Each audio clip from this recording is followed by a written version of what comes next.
हे दुर्ग,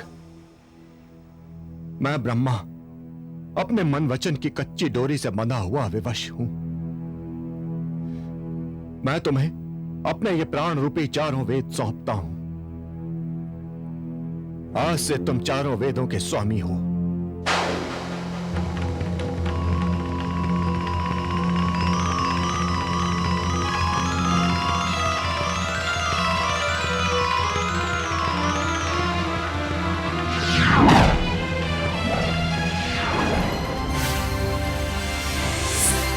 हे दुर्ग, मुझ विधाता के भाग्य की यही विडंबना है। एक ओर तुम असुर हम पर देवताओं के पक्षपाती होने का आरोप लगाते हो, और दूसरी ओर देवता दोष देते हैं कि हमने असुरों को वरदान देकर सदैव उन्हें संकट में डाला है।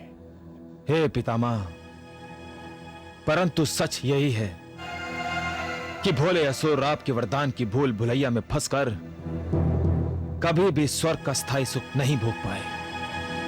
वत्स, मत भूलो, हमारे वरदान से भी बड़ा होता है भाग्य। इसी भाग्य चक्र के कारण स्वयं ब्रह्मांड के अधिनायक नारायण को भी मानव अवतार लेकर धरती पर अनेक यातनाएं भोगनी पड़ी हैं।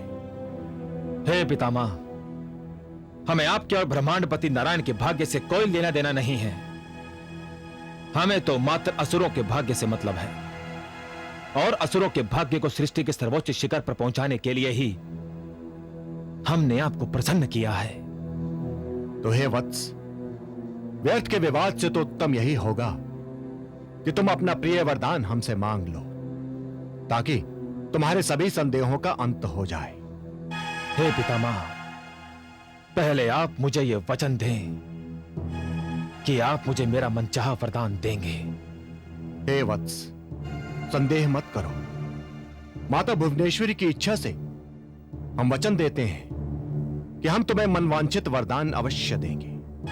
पितामह, क्या यह आपका वचन है? हाँ पुत्र, यह हमारा वचन है। हे पितामह, मैं अपने पूर्वजों की भांति ना तो आपसे अमर होने का वरदान मांगूंगा और ना त्रिलोकी की संपदा चाहूंगा। मैं तो आपसे बहुत छोटा और सरल सा वरदान चाहता हूं। हे दुर्ग, हम जानते हैं कि तुमने यह कठोर तपस्या छोटे से सरल सीधे वरदान के लिए नहीं की। हे पितामह, कश्यप मुनि की संतान होने के नाते वैदिक कर्मकांड ही मुझे प्रिय लग रहे हैं। वेदों से ही लोक और परलोक दोनों बनते हैं। वैदिक परंपरा का जो पालन करता है वो ही आपको प्रिय लगता है। हाँ पुत्र, ये सत्य है। ऋषि मुनि और तपस्वी जन हमें इसीलिए तो प्रिय हैं कि वो सब वेद मार्गी हैं और धर्म पथ के यात्री हैं। हे पितामह, इसलिए मैंने ये निश्चय किया है कि आप मुझे वरदान में चारों वेद दे दें। क्या? हाँ पितामह, वेदों के अतिरिक्त मुझे कुछ भी नहीं चाहिए, कुछ भी नहीं। किंतु पुत्र, हे पितामह, आप मुझे वचन दे चुके हैं। तो ठीक है पुत्र। नहीं पितामह, नहीं।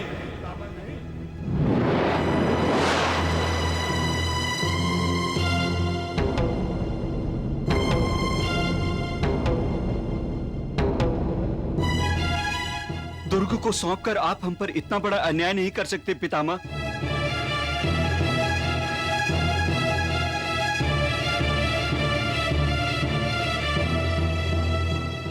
हे प्रभु, हे ब्रह्मदेव, इस असुर को हमें प्रदान करने का अनर्थ मत कीजिएगा। हम चारों वेद ही तो आपकी संपूर्ण सृष्टि के आधार हैं। हे भगवान, आपकी ज्ञान शक्ति और त्रय शक्ति भी तो हम ही हैं। आपकी वाणी और ब्रह्म तत्व भी हम ही हैं। आपसे दूर होकर हम सूखिलता की भांति निष्प्राण हो जाएंगे। इनके व्यर्थ प्रलापों को मत सुनिए ब्रह्मा जी। आप मुझे वरदान देने का वचन दे चुके हैं। हे दुर्ग, मैं इन चारों वेदों की बातें नहीं सुन रहा। मैं तो ये सोच रहा हूं कि वेद तो अगम अपार है, इनका कोई पार नहीं। फिर इस सूक्ष्म ज्ञान को लेकर तुम क्या करोगे? ये तो वन पर्वतों में त्याग का जीवन जीने वाले तपस्वियों की संपदा है। असुरों की संपदा तो ऐश्वर्य है, ऐश्वर्य। इसलिए तुम हमसे ऐश्वर्य मांगो।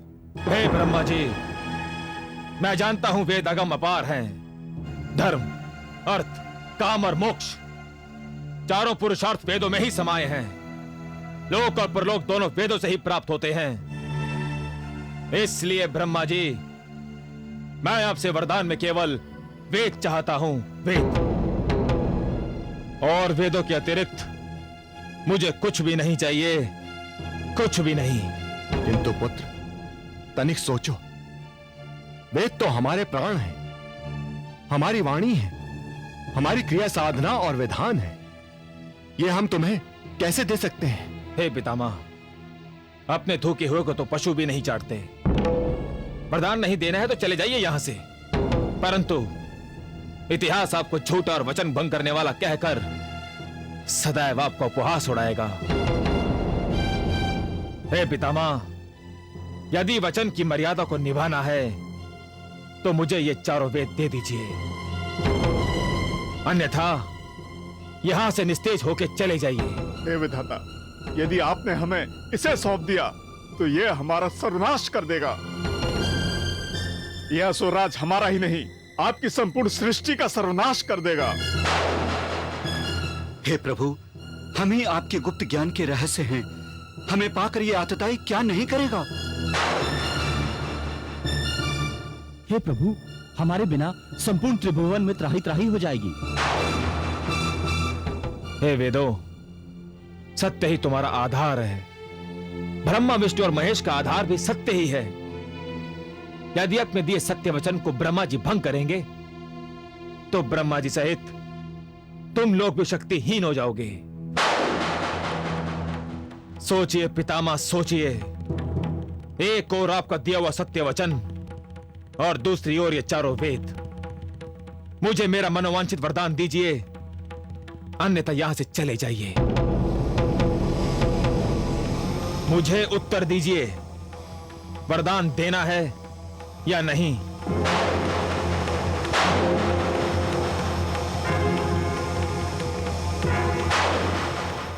हे दुर्ग, मैं ब्रह्मा अपने मन वचन की कच्ची डोरी से बंधा हुआ विवश हूं। मैं तुम्हें अपने ये प्राण रूपी चारों वेद सौंपता हूं। आज से तुम चारों वेदों के स्वामी हो।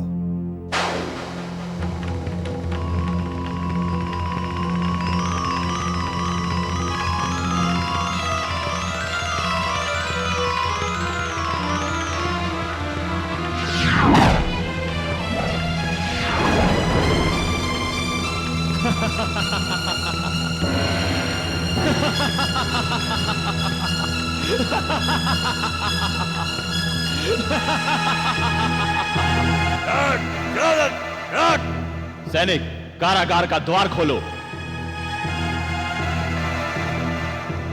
इन वेदों को धक्के मारकर कारागार में बंद कर दो। चलो, अंदर।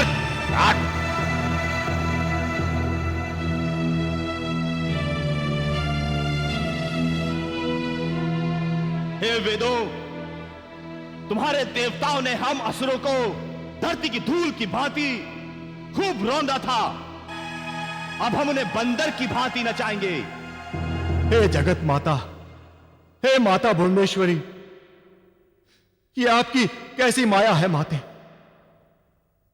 जिसके कारण ये विश्व विधाता असहाय हो गया है, लाचार हो गया है माते। अपने ही शस्त्र से आज घायल हो गया है। हे माता, आप ही ने तो हमें इस सृष्टि का विधाता बनाया, किंतु आज यह भाग्य विधाता अपने विधान में कोई भी परिवर्तन नहीं कर सकता। हे विधाता, ये कैसा अनर्थ कर डाला आपने? ये कैसा अनर्थ कर डाला आपने? हे पितामह, आपने हमारे घोर शत्रु दुष्ट दुर्ग को चारों वेदों का दान देकर हमें किस अपराध का दंड दिया है? हाँ पितामह, हमारी कौन सी भूल के लिए आपने हमें आतंक की भट्टी में झोंक दिया है? आपने ही तो हमें आश्वासन दिया था कि वरदान देते समय आप हमारे हितों पर आघात नहीं होने देंगे। आपने उस असुर दुर्ग को वेदों का दान देकर हमें आशरण कर दिया है। अब हम किसकी शरण में जाएं प्रभु? अब वेद रहित देवताओं को शक्ति कहां से मिलेगी, कैसे मिलेगी प्रभु? आपके महावरदान के कारण यह शक्ति देवताओं के शत्रु असुरों में केंद्रित हो जाएगी और वे मृत्यु काल बनकर हमें सदा सर्वदा के लिए नष्ट कर देंगे। ऐसा करके आपने स्वयं अपने पैरों पर कुल्हाड़ी मारी है। आपने अपने अस्तित्व का दान किया है। अपने वंश के विनाश का कारण आप स्वयं बनेंगे। ऊंचे पर्वत रहने वाली, भक्तों के दुख हरने वाली, सबका मंगल करने वाली, सबका मंगल करने वाली, शेरा वाली माँ ओ मेरी माँ, ओ मेरी माँ, ओ मेरी माँ, ओ मेरी माँ। जय माता दी, जय माता दी, जय माता दी, जय माता दी, जय माता दी।